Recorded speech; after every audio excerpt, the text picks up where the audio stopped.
Dear ones, I am Archangel Michael. Once again, I want to pass on to you all my satisfaction, my joy with our meeting yesterday. It was really good, it was wonderful. You really gave yourself to that moment. Very good. I hope as time goes by that more people will join us.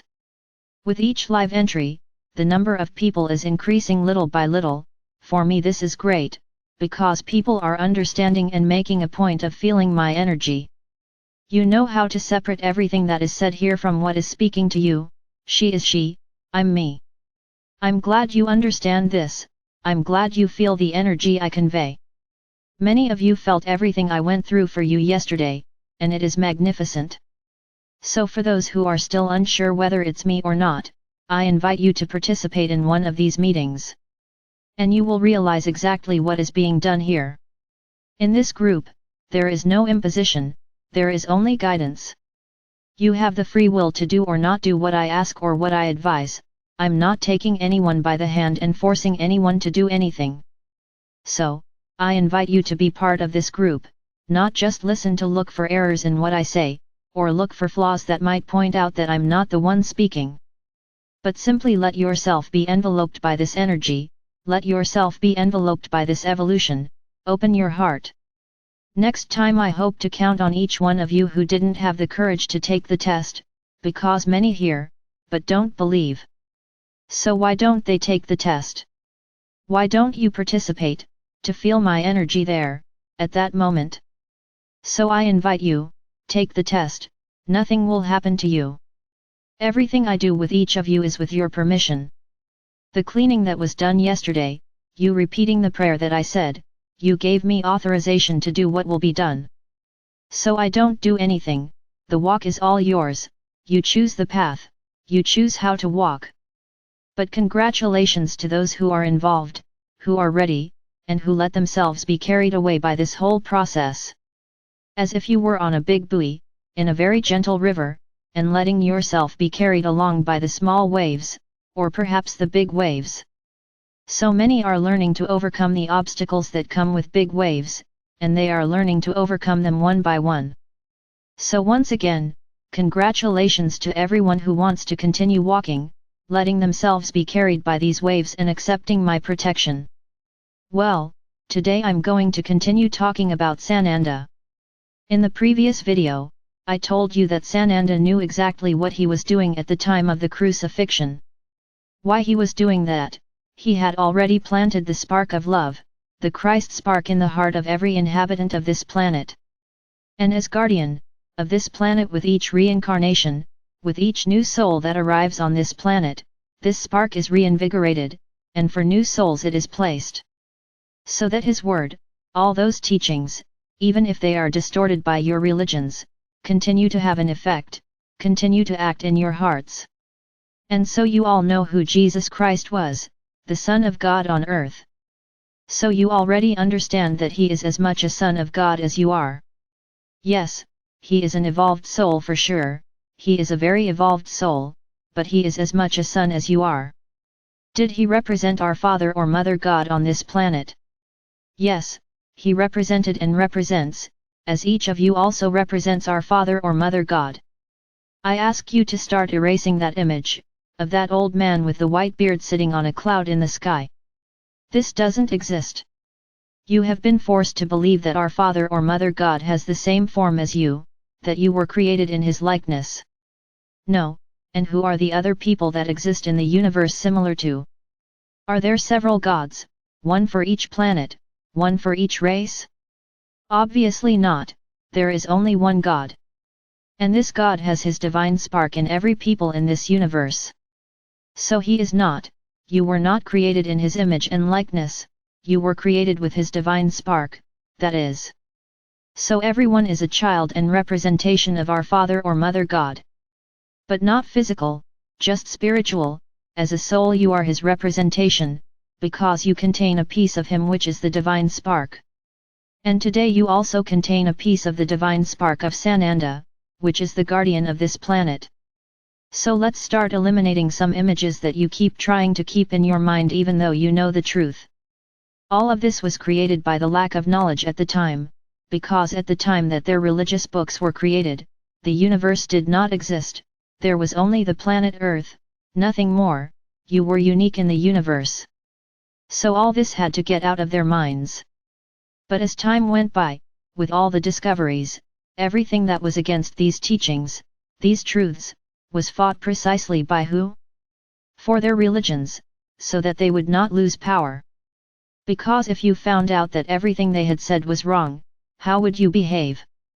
You would no longer respect, and you would be very rebellious towards all teachings. Many of them focused exclusively on the greater good of those in power at the time. I can tell you that very few rulers over the centuries have governed with the people in mind. This is a feeling that was placed in you from power, from Atlantis, where those guardians of the temples were presented with a way of manipulating the people. Something they couldn't do because it was against the laws of the time, it was against the laws of the fifth dimension. So, at that time, everyone had their own mentality, and did not accept being dominated by anyone, because everyone thought about the whole, never about themselves. So this idea of the power of manipulating the people comes from there. And that's where it all started and is still there today. Rare cases are those where rulers think about the people, think about the good of the people. The vast majority just want power, and it is this power that undermined their planet, it is this power that ended peace on their planet. Because each time, they want more power, each time they want to manipulate whoever they can. So some countries have become much more, I won't say important, but stand out in relation to the others, because they always want to be at the forefront of everything that happens. And this grew over the centuries and eras. So 2000 years ago, when Sananda became a soul again, took off his human clothes, he has been observing this growth, this immeasurable power, this lack of love for others. And then you have many examples throughout the ages of this type of supremacy of their rulers, one before the other. Then someone one day thought someone with black skin was very strange, that couldn't be a divine thing, because after all Adam and Eve were white. So who would those people be there with such black skin? These people cannot live with us, thought the rulers of the time, because we are all superior, because we came from Adam and Eve. I'm going to do a part here, I hope that each one of you, with the amount of information I have given here, has already demystified this story of Adam and Eve. This was the representation found by the church, to explain you being on the planet. Where did you come from? So they invented this story. Please, it is no longer appropriate at this moment, in this era, for you to believe this little story. Back to where I was. So the rulers decided to be superior to that race, because it was different from the rest of the planet, everyone they knew was white. How did those people have black skin? So what to do? Kill? You cannot kill, because it is one of the commandments, you shall not kill. So they didn't want to have this stain on their souls. So they thought it would be good to enslave, then they will be beings who will not have a voice, they will be beings who will not even have the right to anything. We will do with them whatever we want, because they are invaders of this perfect world of white men and women. And so at some point in its history slavery began with African beings.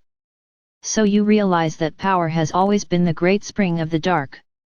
That's what I've already told you here, my brothers, in the same way that I don't take anyone by the hand and lead them wherever I want, the dark ones don't do that either.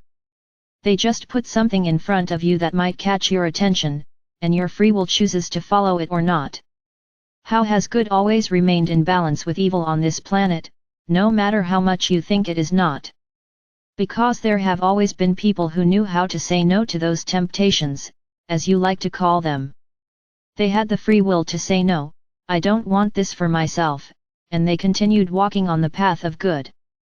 But many, for the simple pleasure of power, of being able to have power over others, agreed to follow this path. So there is no such thing as, so I did it because they told me to. No one orders anything, no one takes anyone by the hand. You make a choice, and stay on the path of good, or choose that path that will not take you to the path of evolution. Then realize how your race was degraded, just for power. Then there was the slavery of Africans. Soon afterwards the wars began, the wars for territory, because one wanted to take what the other had, because there was something valuable on the other's land, because if there was nothing valuable, no one would want to invade the other's land. For what? The problem is that black liquid has become an object of greed. And then, let's invade someone else's country, to have access to what they have, and take for yourself what belonged to the other. So realize that you were simply forgetting all the rules of love for others, of respect, of harmonious coexistence. Yes, you could remain countries, for a long time, as long as each person respected their space, one did not influence the other's life. Why should I worry about the people of the other country? But then came the business.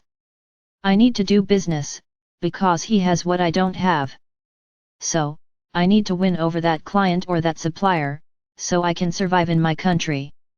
And then came the exchanges, the trade began, and where the cultures began to mix.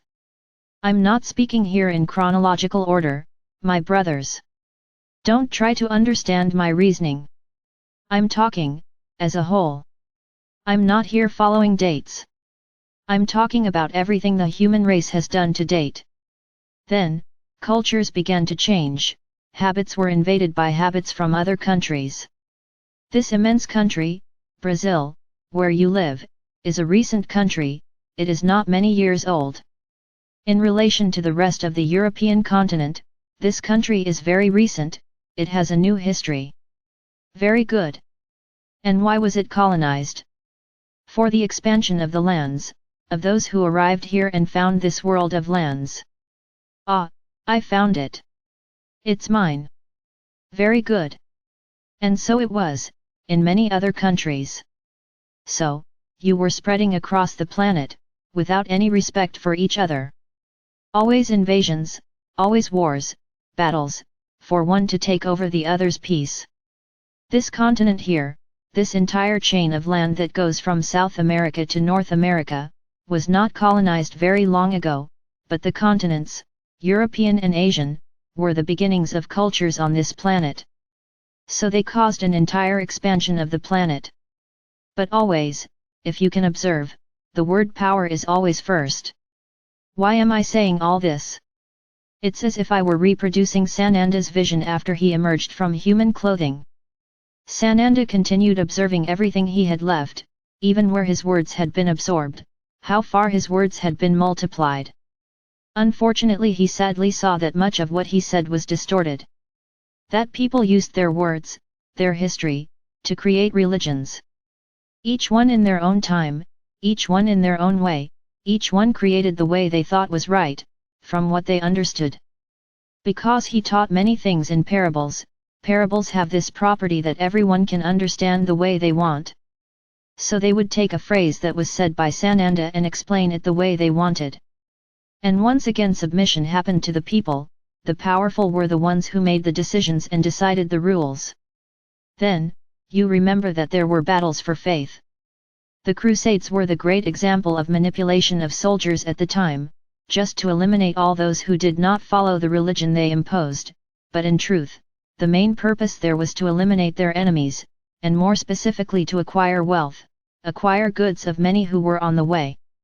In this way, religion grew a lot, taking over the planet with its financial power, but not conquered by faith, conquered by imposition, by killing. Very good. The years passed, there were no major wars, however, there was always a dispute here and there, that never stopped. And as those who have power always want more power, the tendency has been to increasingly increase the atmosphere on this planet, of separateness. And then many may say, but if Sananda was observing all this, couldn't he have done something? I already said this, but you make a point of forgetting, we were always here, we never abandon you. Because if we had effectively abandoned you, if we had not kept that scale in balance with evil, you would no longer be on this planet today, or rather, this planet would have already been destroyed. Because that's where you were going to get to. Everything was ready for this, for the destruction of this planet by nuclear war. This was the timeline formed by you. The future, my brothers, does not exist, it is formed every moment. So according to your walk, we can see the timeline and see your future, but if you change your walk, you change your future, it is changeable from moment to moment. So at that moment, the future we saw on this planet was total destruction of it. Because you would not be able to survive on such a radioactive surface and the planet would die. So it is as if, with each war, each conflict, each attempt to eliminate, to destroy, Sananda's concern became greater and greater, he became more and more uncomfortable with the situation. And of course, Sananda does not work alone, there is a large council that, where problems of each star, can be taken to him and discussed, organized. And Sananda began to have contact with this council, exposing his concern in relation to this planet, because he realized that every minute of every moment, you were destroying yourselves and would destroy the planet together. So you have to remember this, Sananda's love for you is immeasurable, it is unconditional. So he had to do something to help them. Over time, many people have incarnated here with today's ideas, they were people from high dimensions who could already put some ideas on the planet. People at strategic points. I will cite as an example the one you know today as Saint Germain.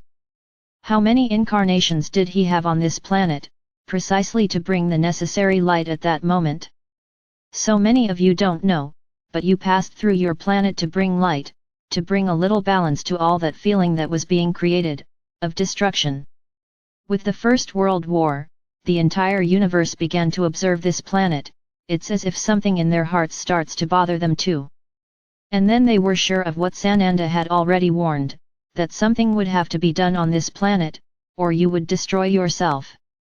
The planet would die. Of course, all of this was promoted by the Dark Ones, obviously. People were prepared by them over time to assume certain roles during these wars. But the first war was still not enough for them to believe that anything could happen. But the planet was being observed. It's as if everyone's eyes turned this way. So my brothers, who likes history, realize how much this planet was attacked, how much your brothers were attacked and killed just for power, just for trying to take what you want from others. So tomorrow, I will close this story, and you will understand why everything happened and how we are here today talking. I am Archangel Michael. I am here to help each of you on this journey, illuminating your ideas and eliminating your limiting beliefs.